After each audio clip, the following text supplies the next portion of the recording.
Professor, no primeiro ano de mandato, em 1999, o ex-presidente Fernando Henrique deu a seguinte declaração: o Brasil não é mais um país subdesenvolvido, mas sim injusto.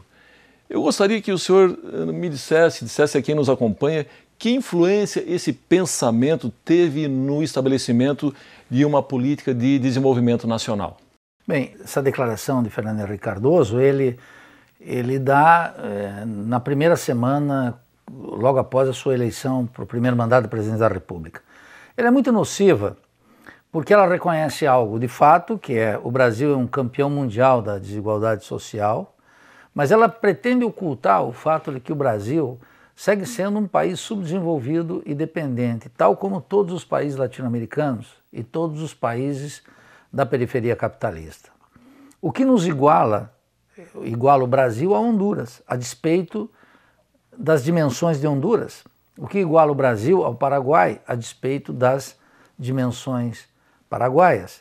O fato é que o Brasil tem em comum com todos os países latino-americanos, o México, a Venezuela, a Argentina, o Paraguai, Honduras, os países caribenhos, ser um país subdesenvolvido e dependente. Quer dizer, um país que ocupa uma posição na divisão internacional do trabalho que o cidadão comum hoje reconhece. Nós exportamos basicamente produtos agrícolas e minerais e importamos máquinas e equipamentos. Isso é que caracteriza um país dependente. A intenção do ex-presidente Fernando Henrique e do sociólogo Fernando Henrique, desse pensamento uspiano da Universidade de São Paulo, é precisamente ocultar o caráter fundamental da nossa formação, que é o fato de que somos subdesenvolvidos e que, portanto, precisamos de uma estratégia nacional, que eu chamo de uma estratégia nacional revolucionária, para superar essa condição. O nosso problema não é só estabilizar a moeda, o nosso problema não é controlar a inflação, o nosso problema não é o sistema de saúde, que é muito desigual e ruim, ou a educação brasileira, que é uma catástrofe. O nosso problema é que tudo isso é produto do fato de que somos subdesenvolvidos e dependentes. Estamos submetidos a essa cadeia capitalista mundial numa condição de dependência. Esse é o fato fundamental e isso é o que devia ocupar a atenção não só dos intelectuais, mas sobretudo dos governantes. Professor Nildo, o núcleo da teoria marxista da dependência é justamente a superexploração da força de trabalho. Bom, partindo-se dessa premissa, qual a importância da teoria da dependência para explicar a realidade social e econômica tanto do Brasil como esse contexto aí todo de América Latina? Ela é decisiva. Observe que esse ano 2015 nós estamos discutindo, o Congresso está debatendo mais uma lei que é a chamada Lei das Terceirizações, sim, cujo objetivo é aprofundar ainda mais a exploração do trabalho sob a forma simpática de flexibilizar os direitos trabalhistas. Nós temos metade da nossa força de trabalho, quase a metade, sem sequer ter carteira assinada. Quer dizer, é uma catástrofe.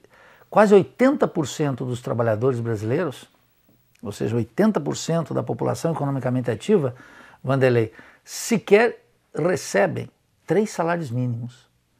Quer dizer, o padrão aqui é da superexploração. Isso significa que nós nunca teremos um mercado interno potente. E nós vemos, expande o crédito, logo as famílias estão endividadas, é o que os economistas, uma metáfora muito pobre, chamam de um voo de galinha. Ocorre durante 6 meses, 7 meses, depois tem que parar.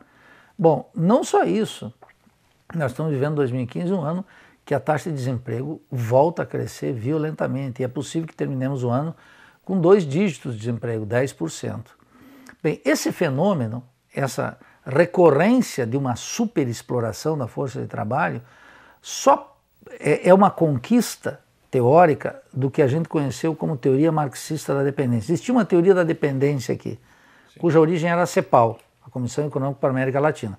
Alguns intelectuais aqui no Brasil deram uma nova versão, que foi, por exemplo, a posição de Fernando Henrique Cardoso, Enzo Faleto e outros sociólogos, e que não tocaram fundo no problema. A teoria marxista da dependência submeteu essas duas teorizações anteriores a uma severa crítica e revelou com fecundidade 2 fenômenos. O desenvolvimento capitalista no Brasil, ele ocorre na base da superexploração da força de trabalho. E segundo, mandando riqueza para fora. Por isso que nós temos recorrentes problemas com balanço de pagamento. Sem a ruptura disso, nós não podemos abrir as portas para o desenvolvimento. Essa, portanto, é a conquista teórica mais importante da teoria marxista da dependência, que eu recuperei aqui no colapso do figurino francês. Tá certo. Bom, a dependência nas relações do Brasil com o mercado mundial evidencia, na visão lá do economista Celso Furtado, que morreu em 2004, que o Brasil não superou plenamente as heranças histórico-estruturais de sua condição periférica. O senhor concorda com essa afirmação? Eu concordo, mas ela é insuficiente. Nós tivemos 3 séculos de colonialismo, de 1500, para os demais países latino-americanos, de 1492 a 1822. 3 séculos numa situação colonial em que economia, Estado, classes sociais, cultura fica submetido a esse padrão. Alguns falam de 1808, na abertura dos portos. Claro, a abertura dos portos é, digamos, o golpe final, porque ele prepara, depois de 1808, vem 1822 a independência, e começamos precisamente um período de vida independente, mas aí é que se plantam as raízes do subdesenvolvimento. Sim. Então há uma herança teórica. Por que essa herança não é superada, como os Estados Unidos superaram? Porque nós aqui não fizemos a Revolução Brasileira, que os Estados Unidos fizeram lá uma Revolução Americana. E nós precisamos fazer aqui uma Revolução Brasileira. Os Estados Unidos fizeram contra a Inglaterra. Nós teremos que fazer contra os Estados Unidos. Afirmar a plena soberania brasileira dos recursos naturais, das nossas riquezas e, sobretudo, da decisão política. Então, tem uma herança? Tem. Mas essa herança, ela apenas sedimentou um presente cuja trama fundamental no terreno da política e da economia é reproduzir aquela dependência que tem 3 séculos de colonialismo e 2 séculos de subdesenvolvimento. É isso mesmo, é a dependência. E não existe política efetiva no Brasil, nunca existirá, se os partidos, os sindicatos, os intelectuais não estiverem devotados à causa do resgate pleno da soberania e produzir a Revolução Brasileira, um conjunto de transformações que trazem para o interior da nação as rédeas da nação, do destino do país, o controle sobre a riqueza, a recuperação completa da soberania, tirar o Brasil desse raquitismo político e, de fato, ele ser um país muito grande, reconhecido no mundo assim, e um anão em política externa, tanto no governo Fernando Henrique Cardoso, quanto no governo do presidente Lula, quanto no governo da presidente Dilma.